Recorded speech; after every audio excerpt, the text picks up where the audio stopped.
So at Prentus, our mission is to make job searching fair, fast, and fun. So started, way back when I was doing my first job search coming out of college, and I had no idea what to do. Resumes, networking, all those different things. No one ever taught me about that. I didn't have an Uncle Bob.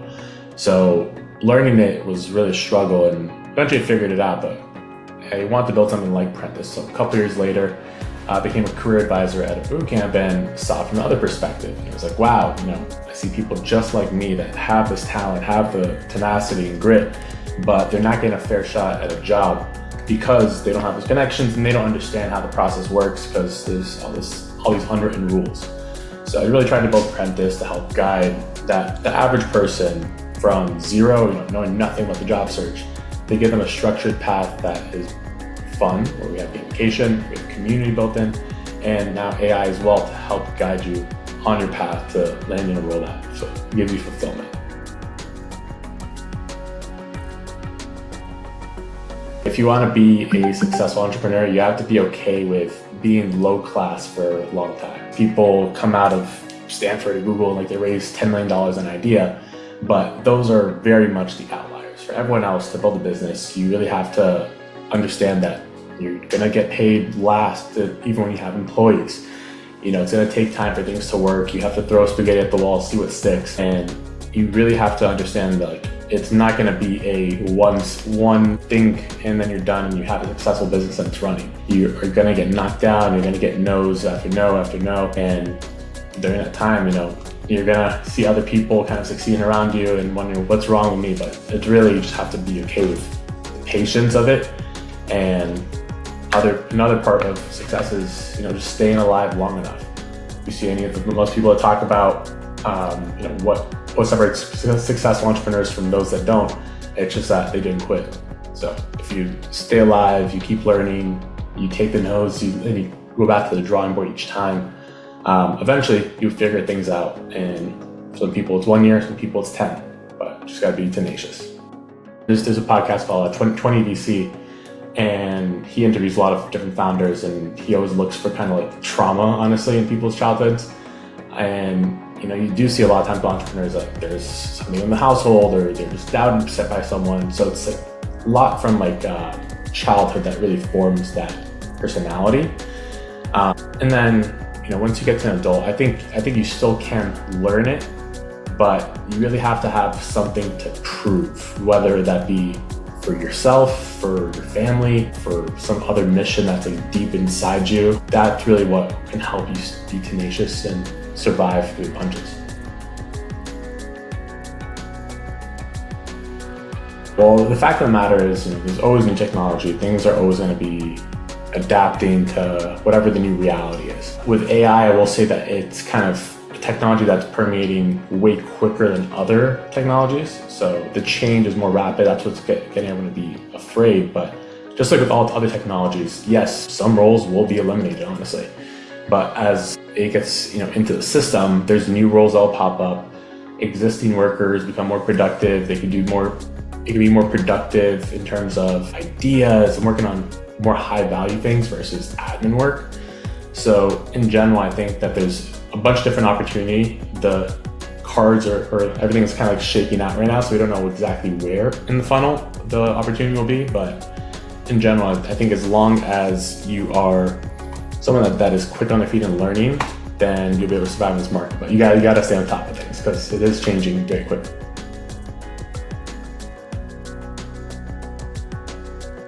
With AI, it's you can't just, be like, hey, no more personality for me. AI is gonna do everything. Every employer wants to know, who are you? What are the unique attributes you're gonna bring? What are you good at? What are you bad at? That's really what they want to figure out. And with AI, yes, if you haven't ever created a resume, I think it's great. But, even in our tool, we say, hey, this is a base to build off of. So, hey, here's how your bullet was generated for your experience, for example, but put your own spin. What is your kind of tone of voice that you want employers to see? And then figure out, okay, what else my personality makes me?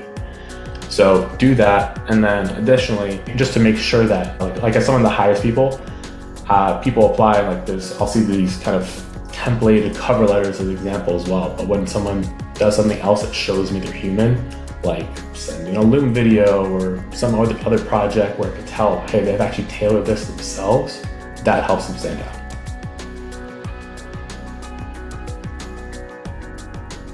The more that AI grows, the more that the human component becomes more important, I would say.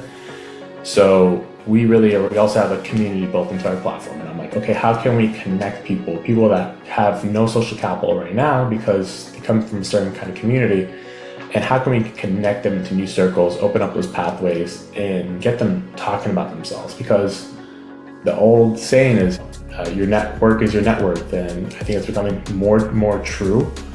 So we want to help people there. And then I think another shift you'll see in employers hiring is, with kind of these AI applier tools, ones that just blast and apply for you.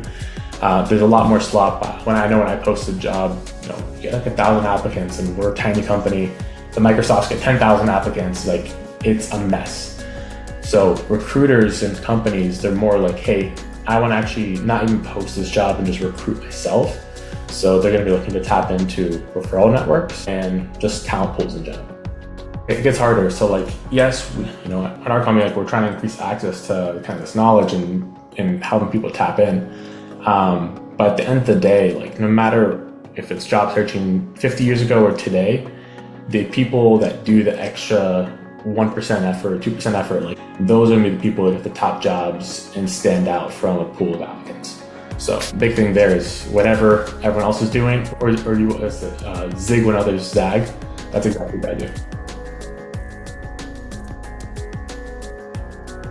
So I would say, like, my path was probably not ideal. So, I went to work at American Express. I did data science for about like a year and a half, and then went straight into a startup, founding it myself. I would say it probably is not the ideal path. What you want to do is find a job with an early stage startup initially. Because what's going to happen is, if you do that, you basically have to come in and say, hey, I will do whatever. You might not have any skills yet, you're early in your career, but just solve problems, make the founder's life easier and everyone else's easier, and like, you're going to learn and get an MBA times 10. So when you do that, you may touch marketing, you may touch sales, strategy, each thing. But I would say get your hands dirty in one of those startups, and one, you'll have the skills, but then also you're going to have the network now to then find people to found a startup with after that. So that would be my recommendation. Do that for 3 to 5 years before jumping into a startup. The flip side of that is, the more like settled you get in a certain lifestyle, the harder it is to start and go back to entrepreneurship, which, as I mentioned, you become kind of low class initially. So if you start working, you get paid a lot of money from McKinsey or something like that, and you got this apartment, you have family and all that, then all of a sudden it's like, okay, it's scary to start a company. So it's a balance, start now before you have everything, or have more things and make it safer. So up to you.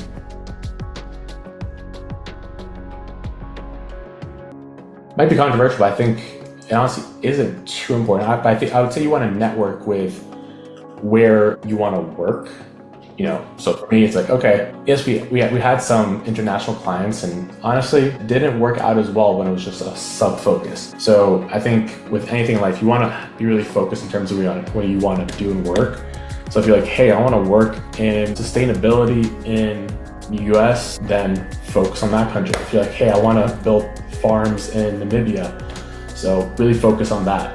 But if you try to go everywhere at once, then you should become kind of, I guess, too general without becoming a specialist, and specialize in something. That's really where the money's at.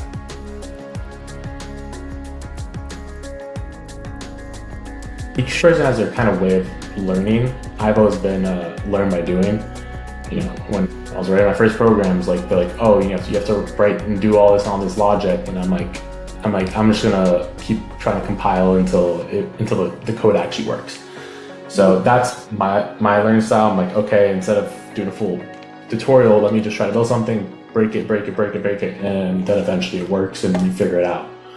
So I would say with education, you wanna, yes, learn, but then always make sure to apply it, and then talk to people, which goes back to networking, about what they're doing. Because if someone's been in the industry for 10 years and gone through all the mistakes, and they can give you a sliver of those 10 years of experience, then they're going to save you a lot of time and accelerate your learning journey.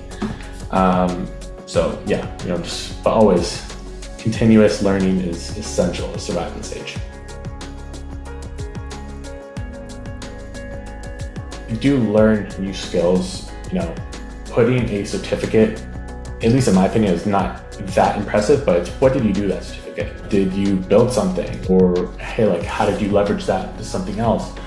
So when everyone, again, is going out and learning at these degrees and checking a box, it's okay, what are you doing specifically with it? Because if you can apply that knowledge in a unique way, that's what's going to help you stand out. That's what I'm seeing on a resume or your LinkedIn and be okay, wow, that person's interesting. I want to have a conversation with them to figure out what they're building. And as an employer, you also want to invest in talent that you see is on an upward trajectory. Because you're okay, if I get them now, they're gonna expand my business and make more money, and you want to be part of their career. So show that, and you will attract the right types of companies and employers.